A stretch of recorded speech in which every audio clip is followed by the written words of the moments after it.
Because we've had lunch and it kind of gets a little difficult, but then I promise you one thing, that this is going to be a very, very, very exciting session. So let's get ready. Requesting you all to please switch off your mobile phones or put it on mode silent. And we get started because this is IRF Makes a Difference, Retail Businesses as Agents of Social Change.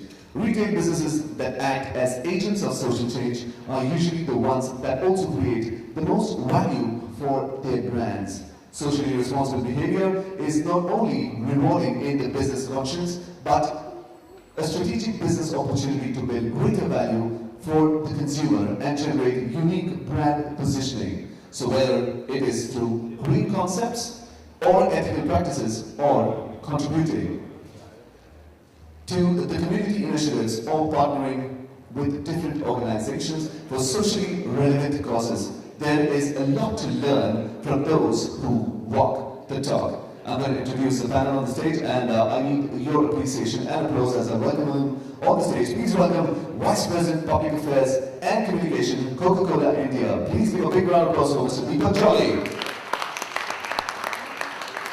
Head Sales and Marketing, Tata Realty. Let's give a big round of applause for Cyrus Engineer. COO The Body Shop, Shripi Malhotra. Managing Director Marks & Spencer, Mr. Venu Nair. And to moderate this very, very interesting session, please give a big round of applause for CEO Aditya Birla Group Textiles, Mr. Thomas Verghese. Let's give him a big round of applause.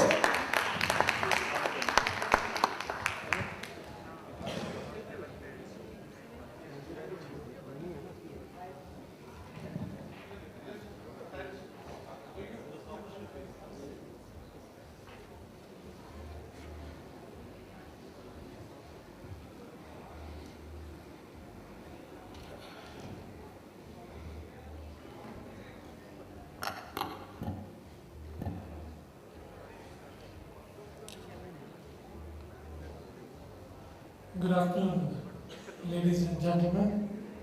It's a privilege to be here. I can see why they call the lunch the dead session or the post-lunch. So I think we'll still need some excitement to get people back into this room. Retail business as agents of social change. I think a very different subject than what one is normally used to hearing in a retail conference, where it's all about the consumer demand growth, where it's all about how people are going to open the next set of stores, how you're going to make more money. But it's really a privilege today to be able to anchor a session with such outstanding group of companies who form the main panelists, which is people and companies who've made a difference over the last several decades in not just markets in India, but markets all over the world. I just want to give a brief preamble and then leave it to the panelists to really debate and discuss what really we mean by agents of social change. Long time back, Milton Friedman had said business is business. However, this belief implies that social causes are peripheral to the challenges of corporate management, and the sole legitimate purpose of business is only to create shareholder value. However, there's been a parallel thought process which has gained ground in the last 4 decades, which increasingly roots for more direct engagement of business with social welfare. The hope being that socially responsible behavior is not only rewarding to the business conscience, but is also a strategic business opportunity to build greater value for the customer and the corporate. It's also important to note that these issues are no longer just tangential to the business fundamentals. Time and again we have seen that companies that ignore public sentiment make themselves vulnerable to attack. Social pressures can serve as early indicators or factors essential to corporate profitability. For example, the regulation and public policy environment in which companies must operate and the appetite of customers for certain goods above others. And of course the motivation of employees not only to get hired but also to get retained. All this has a bearing on what socially responsible behavior does for a brand. There have been many examples depicting the impact of major social change. I think if you take the examples of the whole argument around the US on how certain foods lead to obesity and the whole movement around controlling and checking unhealthy foods, and of course the legendary example of what's happening in the case of tobacco is known to most of you. I think it's very important to understand that if we look at operating in a business environment as a contract between the business and a contract with society, it completely changes the paradigm in which you look at the opportunities that lie ahead. So I think if you look at the kind of work that's gone on in the last few years across different continents, and particularly in the context of retail, it's been my privilege to see some of the work that's been done around the world. Very recently, I was in London for a presentation which was made by Marks & Spencer's chairman, and it was really insightful and interesting to see the work that's been done by Marks & Spencer's through their Plan A approach, which is incredible and apparently has been very, very successful and enriching for the company, because what started out as an exercise in trying to meet social needs turned out to be an exercise which has become actually the main, I would say the main strategy for them in terms of improving their profitability. There is always this whole issue of CSR, and is CSR all that we are talking about? I think the defensive posturing of CSR springs really from its origins. Companies saw a way of making CSR as a way of avoiding NGOs and reputational flack to mitigate the irritating edges and consequences of capitalism. Another aspect which compounded the whole issue was that many companies chose to root their CSR functions too narrowly within the ambit of their public and corporate affairs department. Some of the companies which have been able to put forth the points to integrate socially responsible actions with business are being represented here today. Some of them have been able to take the discussion of social issues and emerging social forces to the highest level, including educating and engaging their board of directors as part of the overall strategic planning process. As I said, it was very interesting to see the insight of one of the largest brands and one of the largest companies in the world. In fact, Coca-Cola really brings together some of these great elements of socially responsible behavior and the kind of work that they do across the world. I have seen the extent of work that they do, at least in Latin America, parts of Africa, and I think it's been a humbling experience to see what some large corporations do as part of their overall business strategy and not necessarily as a CSR activity. Businesses must acknowledge that in return for the ability to function, it is subject to rules and constraints. However, it must positively educate the society about the benefit it brings in terms of the other side of the contract that it serves. The critical contribution which business provides to society should be clearly articulated. Unfortunately, this is where we are lacking. And I must compliment the IRF team, and I was telling my panelists that it's very interesting to moderate a session which is very different from any session that I've been part of for so many IRFs. The contribution in terms of benefits of productivity gains, innovation and research employment potential, human capital are some of the essential for national and global economic welfare which good retailers around the world can serve. One of the success factors of this approach can be when business leaders will be able to point out that profits are not an end in themselves, but a signal from society that a company is providing things that customers want and need. Therefore, retail industry is in the forefront of this movement purely because it engages with your customers almost on a day-to-day basis. So it is really a privilege and a pleasure today to be able to bring together some of the leading exponents of socially responsible conduct in business. We have a galaxy of 4 eminent companies. I can't think of any better company to have on this panel. We have Marks and Spencer's, who, as I mentioned, through Plan A, has represented that it is not just good for society to have businesses conducting themselves responsibly, but it's also good for the business because it improves every element of the business. You have Coca-Cola, whom I have deep admiration for the kind of work that they've done across the world. I also happen to be on one of their councils for Eurasia and Africa and have an extensive engagement with the kind of work they do, and I've seen it at close quarters. And like I said, I'm humbled to see the work that large corporations like this do around the world.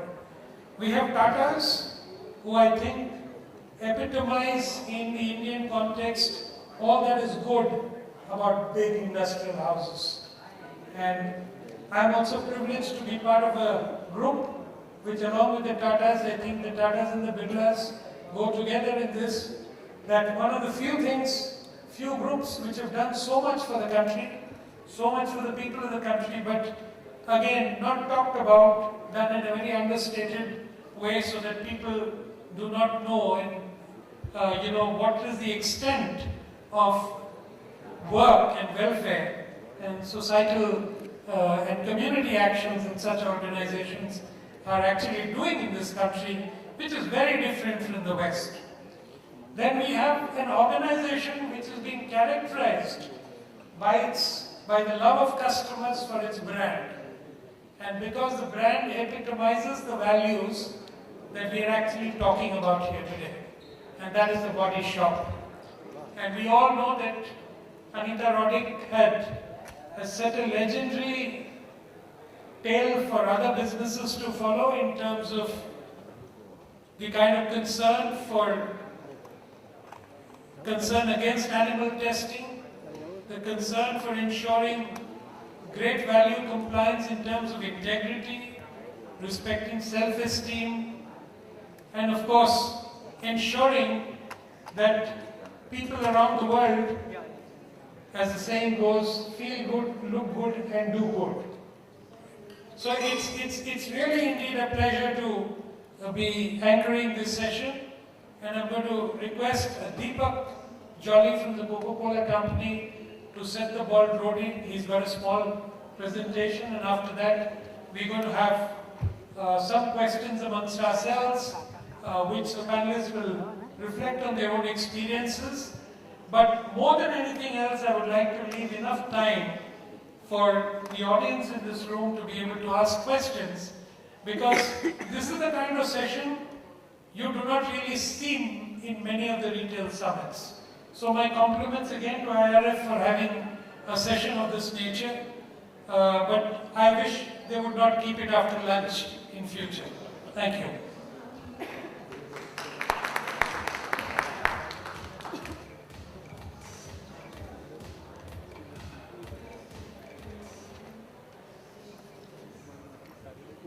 Good afternoon, ladies and gentlemen, and thank you, Mr. Verghese, and my fellow panelists. I hope I will try to do some good so that you all feel very good, as Mr. Verghese said. Let me just flag off with something which we've been talking about. You know, we all have been talking about the social change. We've been talking about the 12 million outlets since morning.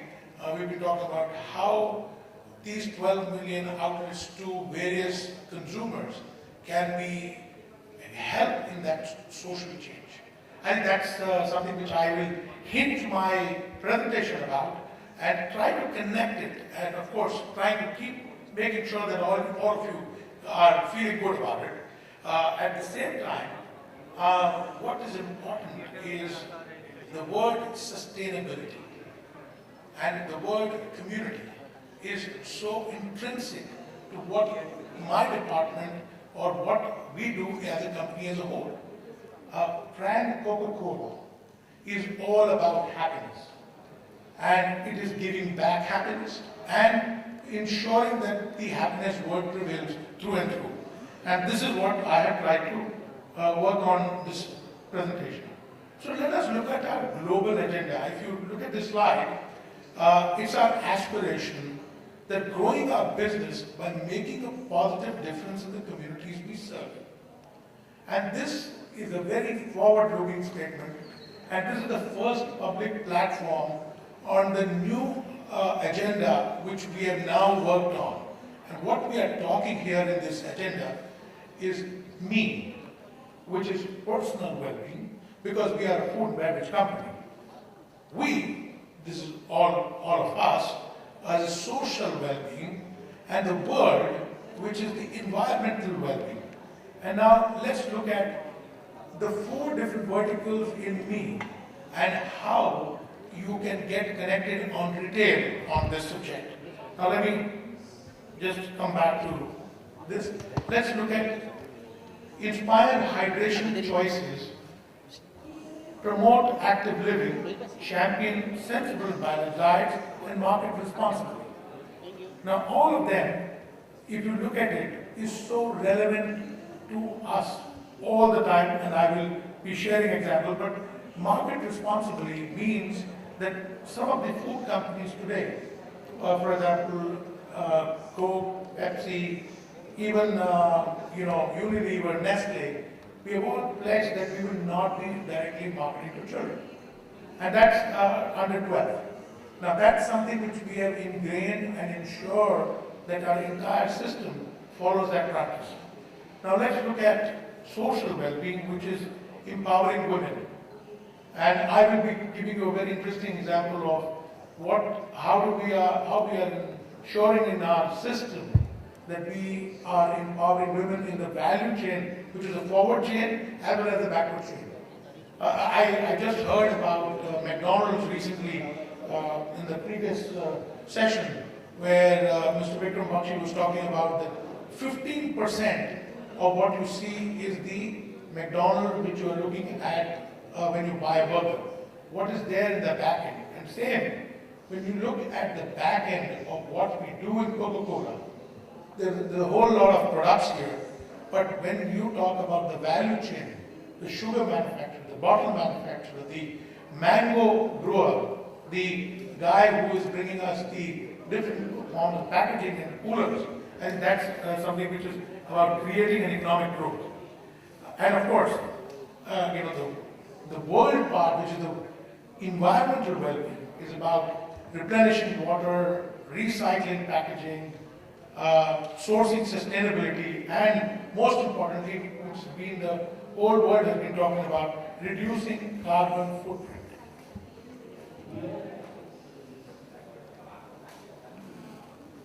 Okay, so these are some of the programs that we have in India on active healthy living, inspire hydration choice.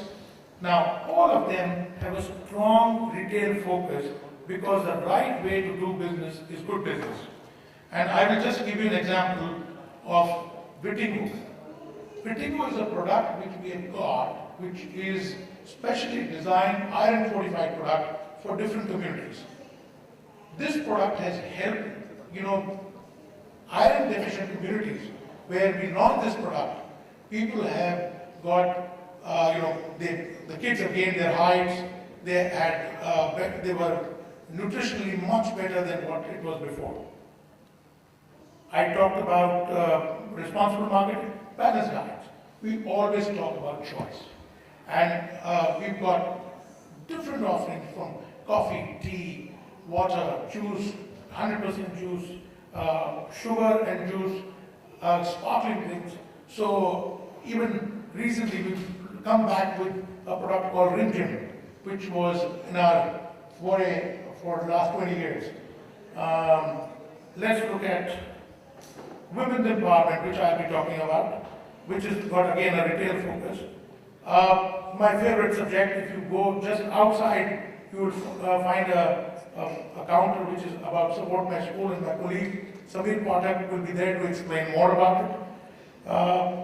Well, this is something which we started 2 years back.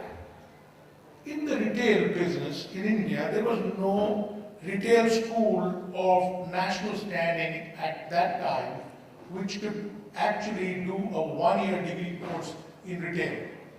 We started this course in the Indian School of Business, and I'll talk a little more about it. Packaging is so close to my heart.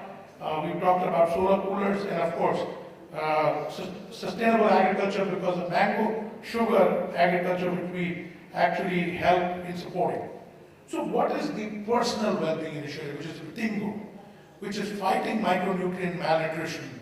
We have reached 500,000 families by the end of last year, and we are ensuring that by next year it will reach out to 1.7 million. The distribution model is not a typical distributor. The trade has been different. We've used NGOs as a part of our distribution. But again, no business can thrive till the time it makes money. So we have ensured it is not a gratis. We have ensured that there is enough margin for the distributor, the NGO distributor. But what we have done is we have put all our money behind marketing, which as a part of reaching out and telling the benefits of this product.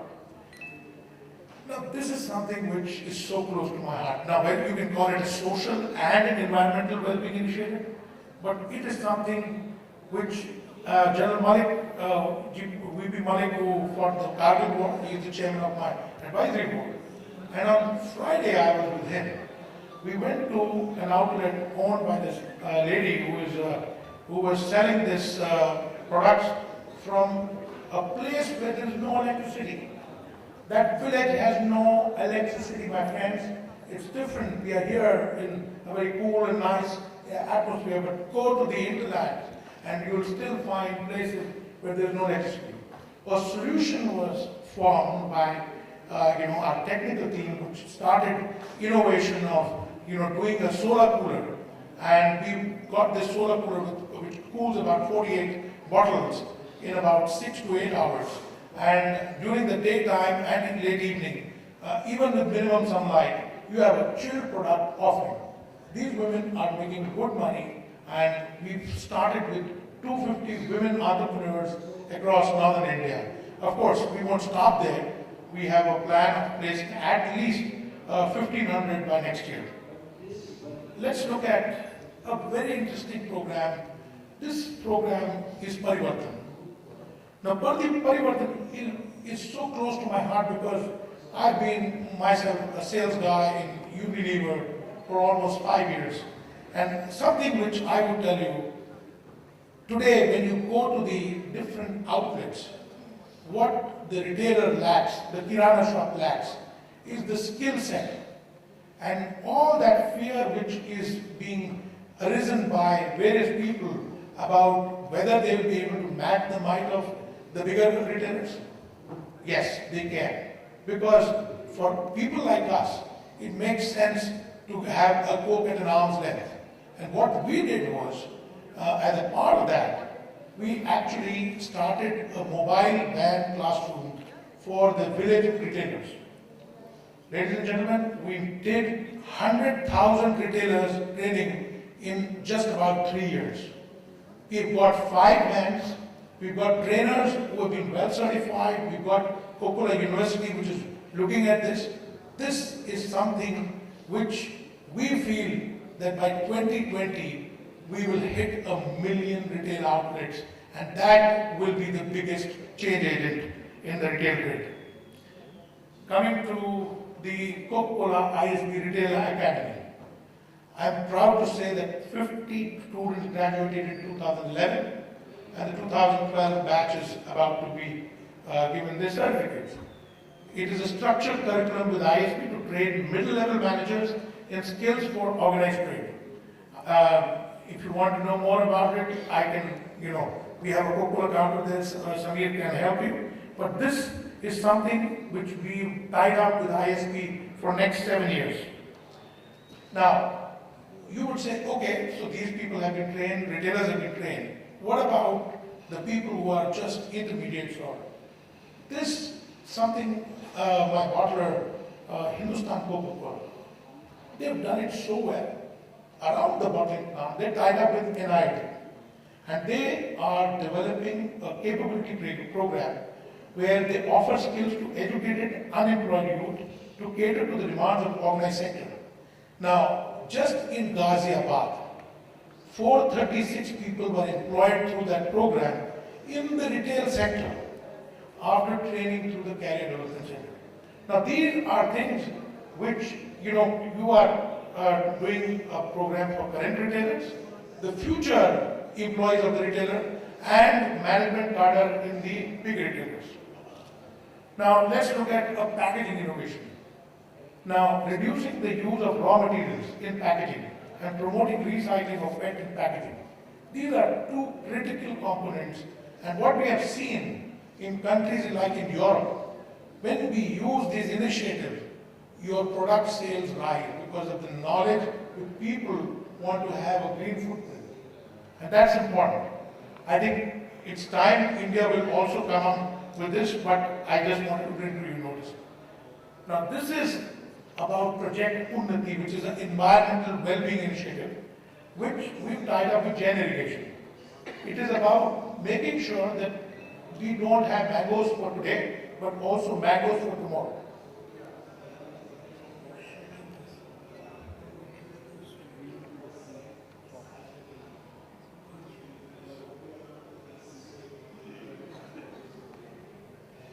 So we were talking about the Career Development Centers, and then we had moved on to packaging, and then to Project Unnati. Project Unnati is a partnership of a corporate sector, because at the end of the day, you have to look at supply chain in the retail. And it is so important that you have to develop in food and beverage, you have to make sure that for the future generation to come, will the products be available or not? We are the largest buyer of mango pulp in India. But mango juice is going to grow exponentially. How do I sustain the future pricing of the inputs? How do I sustain that we have enough Alfonso and Totapuri mango? And that is something we work with Jain Irrigation and come up with a high yield mango cultivation using a drip irrigation. So for in 3 years' time, we will actually have mangoes more than twice or thrice in one acreage. And that is going to be a huge, now, this is a good business practice looking at the future. I don't think it is about the corporate social responsibility, but this is something looking at future, what we looked at, and sourcing sustainability.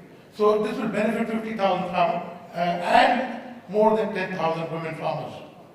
So coming back to how it is done, and we believe it's a golden triangle. You can't do it alone. You have to do with business, government, and a civil society tripod. And these are some of the partners which are helping us to do these programs. Now, what I said is, without the civil society, which is the NGOs and the local communities, these programs are not possible.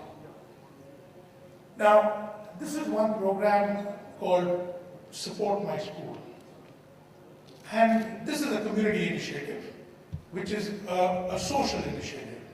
But when we looked at the issue of water in schools, we realized that we need to work on drinking water, water for the future, as well as sanitation issues, because kids were not going to school. Girls were fearing coming back after second class or first class. And we really needed to work very hard on that aspect. So what happened, we actually decided that we will go and start working on the schools, but we partnered with NDTV. And we also had a partner, Charity Foundation, who helped us to implement the program. But you needed the story to be told very strongly. Who could do it better than Sachin Tendulkar? So while he was a brand ambassador, we said no, he will be the campaign ambassador for a social cause. And this was done for the first time in any FMCG industry that a brand ambassador became a campaign ambassador for a cause, and he's been talking about it for the last 2 years. And he's brought in a lot of value addition on this campaign because he talks, and today not only we listen, the government also listens, the Supreme Court listens, and recently Supreme Court talked about that all the toilets in the schools need to be made in the government schools within 6 months. And that's because of such a strong voice. And it had to be demonstrated on the ground, and we said, yes, we will do it, but not alone, with help of partners. And this is where I would like to talk and compliment McDonald's and PVR, who were our partners last year, who enabled us to do 100 schools. Ladies and gentlemen, there are 43 partners on this slide. You can be one of them. And the question is how. I won't dwell into it, but each one has what he wants to demonstrate or get. Pearson Foundation joined us because they wanted to spread knowledge through the books. Tata's, who's with us on the panel, they had the strength of broadband and providing computer labs in the school. We provided the water know-how and knowledge, and we implemented that part. So if 43 partners could do it, by the next retail forum, I'm sure we can have more than 100 partners. And what I'm pleased to announce today is that we are starting our journey with Walmart. Bharti Walmart. Bharti Walmart, the 1.25 liter product, when sold, a part of the proceeds from Bharti Walmart and from Coca-Cola will go into revamping Support My schools, and we will try to do as many, but a minimum of 4 to 5 schools in the year 2012 and 13. So this is something which is so relevant about what we are talking about retail. And as I said, we believe that a sustainable business thrives only and amidst sustainable communities. And that is something we may have learned it the hard way, but we feel in terms of the go forward for our 2020 journey, this is the critical part of our vision. And thank you so much for listening to me, because the future is shaped by the action what I've taken today. Thank you.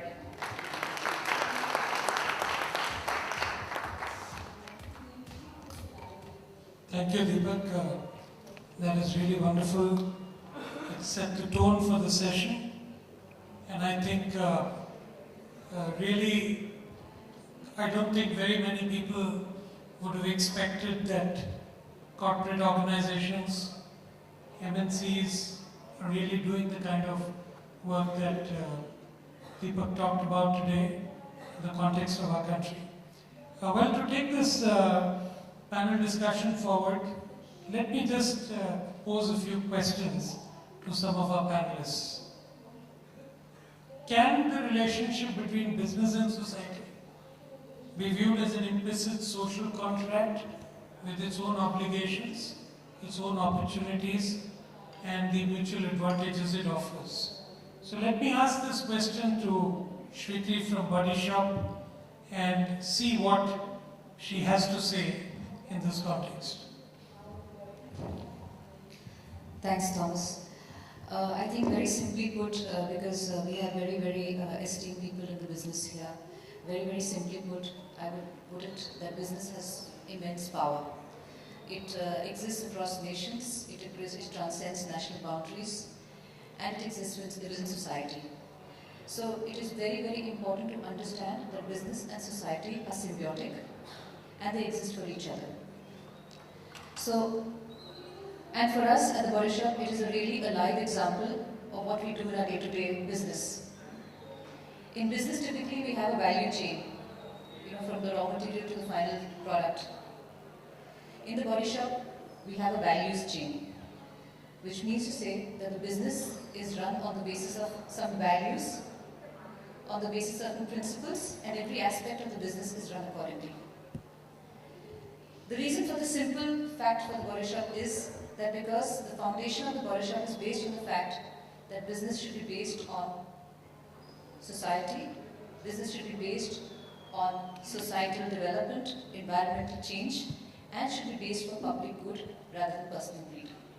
I think a lot of people find it difficult to believe, but that is where Body Shop has originated from. And when you look at the values chain that we talk about, there are 5 values within which the companies run, and all of them revolve around society, people, making people feel good, giving people a livelihood, benefiting your customers, getting customers involved, and really providing that important connect and traction between business and people. So if you look at products, the business is based on going out across the world and looking for small communities which are producing products from natural ingredients. These communities are marginalized communities and they really don't have access to exposure and access to the industrial world outside. They're small communities living in their own farms. So to go to them, to see the products that they're making from natural ingredients, to see the storytelling behind those products and how they use a natural product for their own well-being, and then to develop a range around it which storytells about this community to the outside world. That is very important. So it's a marginalized community which has been brought to the forefront by taking products and ingredients from there and putting it into a global supply chain. The next part of our business is to do with support community fair trade. So again, trading fairly with communities, producing ethically, making sure the products are ethically sourced. Third part of is packaging. At the Body Shop, we have minimal or no packaging, so we make sure that there is minimal damage to the environment. And fourthly, the manner in which we interact with our staff, our stores. Everything about the Body Shop is involvement, commitment, and I would say loyalty from the stakeholders, from the society, from the consumers. And that's how the entire social contract is established, that everybody is involved in what they're doing. So if the focus is on the consumer and the focal point is what the consumer wants, and drive it through your front level consumer, your own staff, business will always benefit. So I think when we talk about business existing as a social contract, it is not easy. It is not easy to run business on a social contract because you're always under the scanner for doing the right things. You're always under the scanner because of your values-based ethical business model. It's difficult, but it's very, very fulfilling. It enables us at the retail sector, because the Body Shop exists in the retail sector, it enables us to touch the final consumer. So everybody knows that the Body Shop is about campaigning business. We use our stores to campaign about social issues. We talk about saving the rainforest. We talk about closer home, stop sex trafficking. These are social issues which we read in the magazines, we read in the papers, but there's nobody campaigning about it and getting people to mobilize people with them. And I think that is what the Body Shop is about. It's about campaigning. It's about bringing people into your stores. It's about showing them what they can do, the power of people, and then, yes, selling products along with it. So campaigning is a very important part, and that again goes into the social contract. Campaigning for public issues, campaigning for social issues, campaigning for human rights issues. And when this happens, and when consumers, society, and business get together, this is the most powerful engine. And very recently, the Body Shop had a campaign to stop sex trafficking. Sex trafficking is the 3rd largest crime in the world after drugs and guns. And over 7 million signatures was put together from 65 countries and submitted to the United Nations. Also resulted in very important governmental changes in various countries across the world on sex trafficking. And India also, there was a ratification of the protocol against sex trafficking. And we had customers participate with us. We had our business partners, the real estate developers, malls participating with us. And I can see a Select City here who was also participated with us in those campaigns. So really what is important to establish here is that business and is a social contract. And business and society exist. They are symbiotic and they live off each other.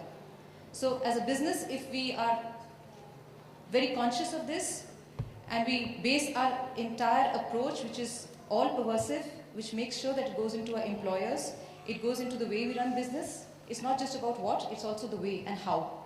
So if we go into all those important elements of society, that's the way business, that's the way for the future.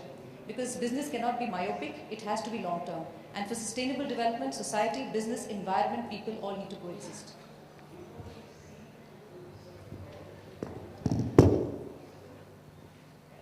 Thanks. You know, I just wanted to ask you a question. People sort of look at body shop products, it's sort of aspirational, minimum packaging. But how do you then manage to sell it at the kind of premiums that you do?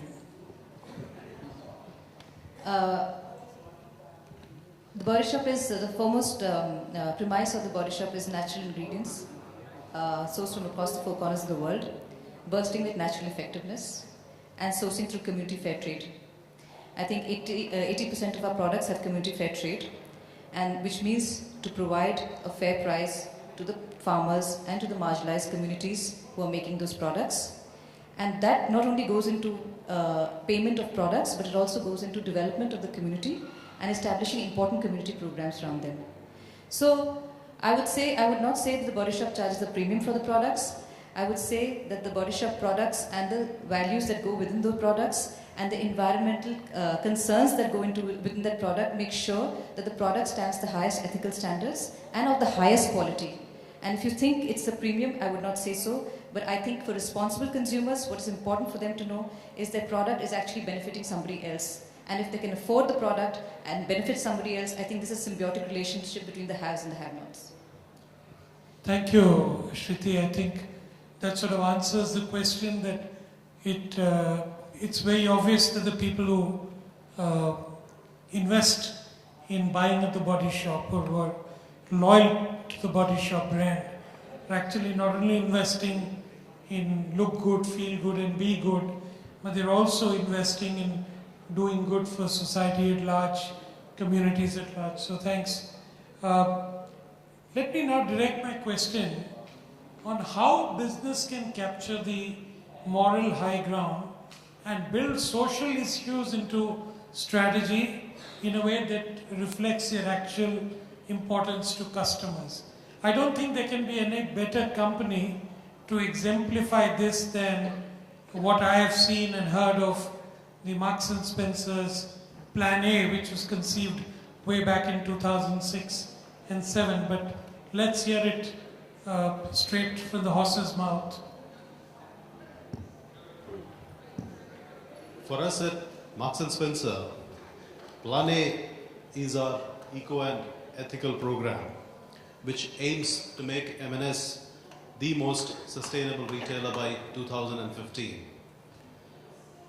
What started off in 2007 as a small initiative got expanded in 2010, and it became a way of doing business. So in 2007 when we started it, it seemed a bit strange to be doing in the here and now kind of retail business, to be doing something about an eco program, an ethical program. And the reason it has now become a way of doing business, a significant part in making that happen has been because of the way we did it, because we involved every single employee, we involved our supply chain, and we went beyond that and are now involving our customers. And the reason it has been as successful as it has been is because it does not, when we started off, we thought it will cost us money, and we had actually budgeted an amount to be spent each year on Plan A. From the middle of second year, it started turning cash positive and has actually saved us money every single year. Last year alone, it saved us about $170 million or 105 million pounds. I think that would roughly translate to about 200 and 300 crores. So that's the kind of money that saves us. Plan A is actually saving us money. Now, how does it save us money? We are the first retailer in the world to be carbon neutral. We don't send any of our waste to landfill. That's a 31% reduction in our waste, or 80,000 tons of reduction. That's a huge amount that we save. Last year alone, we recycled 147 million hangers and reused them. So again, that saves us money. Our energy consumption has come down by 28% per square foot. Again, that saves us money. So each of these initiatives has actually saved us money as a business. And what that has enabled us to do is to actually make that a part of how we do business. And by the year 2020, every single product that we sell will have at least one eco or ethical attribute. Now, 2020 seems a long way off. However, even as we sit here today, 31% of our products has an eco attribute. That is a billion garments. A billion garments that we sell has an eco attribute, or a billion products that we sell, because we sell beyond garments as well. So that's how we managed to make our eco and ethical program a part of our business, a part of how each and every employee, each and every partner in our supply chain does business. And there are numerous examples of how this has benefited right across our supply chain into our stores and through them into our customers. So I could go on, but I think effectively it's just a way of doing business now. Thanks. There's an anecdote which I came across about how when you started this program, there were all these carry bags which carry the sign made from virgin plastic. And apparently that obviously was not the intention, and your intention was to try and recycle as much of the plastic back into completely recyclable bags. And I was told that there was a huge effort on with new vendors to develop a new product which was completely recyclable. But today, the result of that has been that the consumption of plastic has dropped. And I believe also for going for chargeable bags, which is the polluter pays principle being applied very effectively. The consumption of plastic bag itself has come down drastically, with a lot of shoppers actually reusing their M&S plastic bags. So can you tell us a little more about this and maybe similar initiatives for reducing waste and reducing energy and carbon footprint? Few examples, and I'll take on the packaging example itself. In actual terms, we reduce the use of plastic packaging by 26%, the carry bags. We were the first retailer in the UK to start charging for plastic bags. And it was 5 pence, but it was an intent to try and get people to start reducing the amount of plastic bags that's used. And that has actually resulted, as I said, in reducing the usage by 26%. As we do this, though, and the journey has been very interesting and again anecdotal, but when we were looking to reduce plastic, and one of the initiatives we had thought of was converting all our carry bags to paper. Now, paper is 100% recyclable, so seems a no-brainer. However, when you imagine the thickness of paper and the amount of wood that needs to be cut down to create that, to generate those paper bags, and then the transportation cost, given that paper is probably 4 or 5 times thicker than a plastic bag, the actual cost of transport, not the cost, but the energy or the carbon that is generated because of in the transportation process is actually higher than that in the usage of plastic bags, which is why we gave up that idea and continued to use plastic and charge for the plastic bags. Some of the other examples in terms of reducing energy usage, and I think closer to home in India itself, we now have 2 sustainable learning stores. Sustainable learning stores is also an e-green store really. It's an eco store, a green store.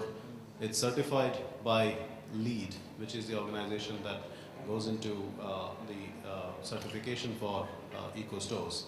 One in Delhi and one in Bangalore. And these have been certified green because of the fact that it runs air conditioning in an energy efficient manner. It uses heat resistant glass, which means the amount of energy required to keep the store cooler is much lesser. The store itself was built using reusable construction materials. So again, lesser waste from that. So a number of such initiatives led to these stores being green.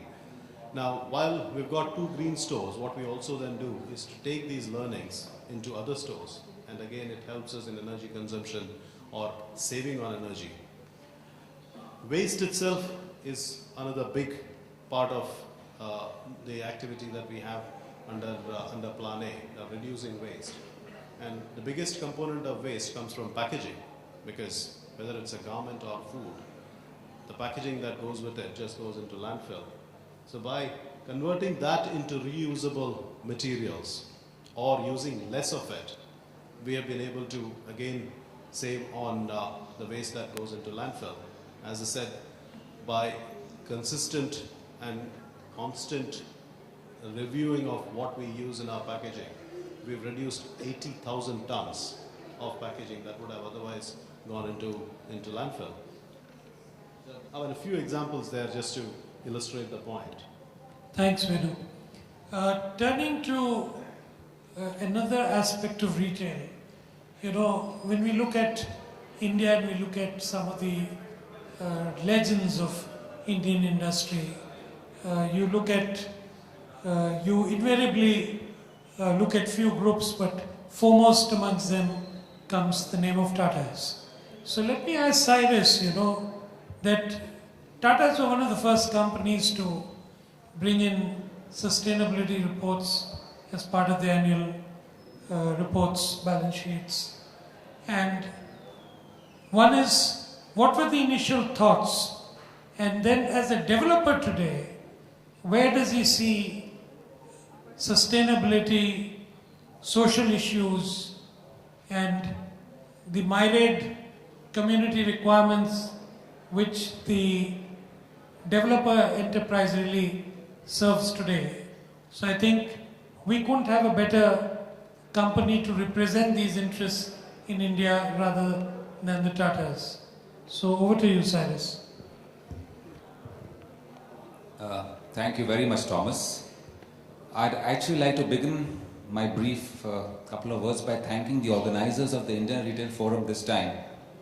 I think this subject is clearly off the beaten path, but in today's contextual times where we're talking of FDI, consumerism and the buoyancy of Indian retail, I think it's important to know that what profits a man if he conquers the world but loses his soul. And on that subject, without elaborating too much more, I'd just like to mention that while we were waiting for you all to come back from your nice lunch, we were exchanging notes, and a couple of facts which came to mind. The Tata Group and social responsibility are synonymous today. Something which many of you may not know. The institution of the 6-day working week is something that the group actually did way back, maybe 80 years ago.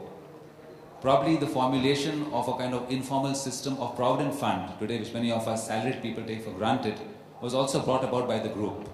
But that's something for the group and not something which pertains to our retail-specific centric discussion today. So today, as a modern, new-age retail developer, what exactly are we doing in terms of social responsibility? Well, I think I'd like to answer, like most of our other developer colleagues, that we have green buildings, we have energy efficient techniques. We've kind of followed the solar path and ensure that our open spaces are not in direct sunlight and hence our total energy loads, etc. are lower. We use naturally available resources, blah, blah, blah. Everyone does it, so what? Well, I think something that our particular division works under the premise of is that what is responsibility? Responsibility is what you do when you know that nobody is watching. I'll repeat that once again. Responsibility is what you do when you are aware that nobody else is watching. And what is it that we do when we know that nobody else is watching? I'll tell you very, very briefly now. As a developer today, I think one of the few challenges that we face when we develop malls across the climate of India right now is the paucity of skilled labor, or labor in general. The main ingredient that builds these wonderful, nice, air-conditioned, fancy shopping areas that you and I frequent. No one spares a thought about that. The blood, sweat, tears which actually go into that. So what are we doing for that? What we are doing, and something which probably most people are not aware, and unfortunately many of our other developers don't really do, is that we ensure with our contractor on board that we provide a certain basic living condition to our labor force. So today, I would like to invite any of you to our construction sites where we have labor camps, and you can see for yourself the kind of difference that we make and effect in the life of our basic grassroots ingredient, labor manpower. So each of our sites has specific dwelling units which conform to basic standards of hygiene, sanitation, basic human comfort. You will find ceiling fans in all of them. In places like Amritsar, where we are opening our mall shortly, you will have double insulated roofs because temperatures actually go up to more than 45 degrees in summers, etc. For the kids, we have a small little creche on site itself. So mothers can be rest assured that while they are at work, the tiny tots are in a safe, secure environment. Their nutritional needs are met. There's always a doctor on site, etc. And we ensure that all of this happens from a humane aspect. That's not all, of course, because the tangible benefit we get is increased efficiency. We get a lot less labor churn. That's something that we're doing behind the scenes. And that's not all. We're also looking at setting up an institute for training of unskilled labor into a skilled labor force, giving them livelihood for life. Just a couple of quick things that we are talking and actually implementing right now on our various sites. I mean, apart from that, of course, when our retail developments actually open up, we would provide a lot of livelihood and employment to a large section of employable Indians today who actually are at a dearth for appropriate avenues for employment. I think we're running out of time, Thomas, so I'll probably hand it over to you to have an open session because that might be more meaningful than just extol our virtues as developers over here. Thank you. Thank you, Cyrus.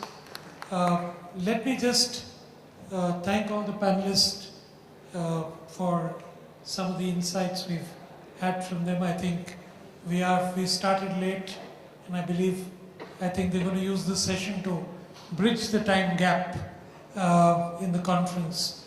So we'll leave the next 5 minutes for questions from the audience. So if there are any questions, please ask for the mic to make the questions brief. And can we have the mic here, please?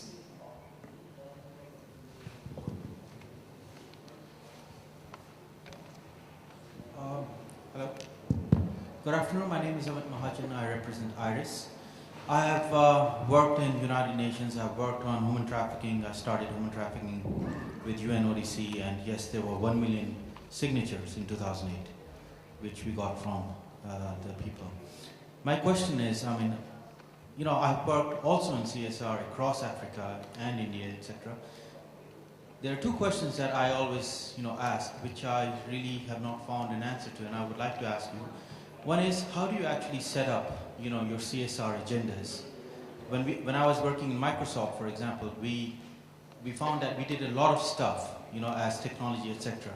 But were we actually aligning ourselves to NGOs, or were we aligning ourselves to, you know, our core competency, or were we aligning ourselves to the development need, you know, based on the 5-year plans of the government? So how do you come up, you know, with these decisions? Because each one of you is doing a lot of good, but, you know, does that really translate into good for the country? And the second question is, how do you actually measure your impact? Thank you. That's a very good question. Let's look at Yeah, let's look at the example of the Coca-Cola company. When we, 6 years back, we redesigned our manifesto for growth, we talked about a 6P strategy. The 6P was portfolio, profit, people, but the biggest P for us was planet at that time. And planet became an agenda of sustainability. And what was our core competence was water. So we said we are going to work on the water, which we will, whatever water we take, we are going to give back to the communities. So it started with alignment on that. But we also realized that we are a large energy user and solid waste management. So all the three environmental pillars we addressed as a part of the planet agenda.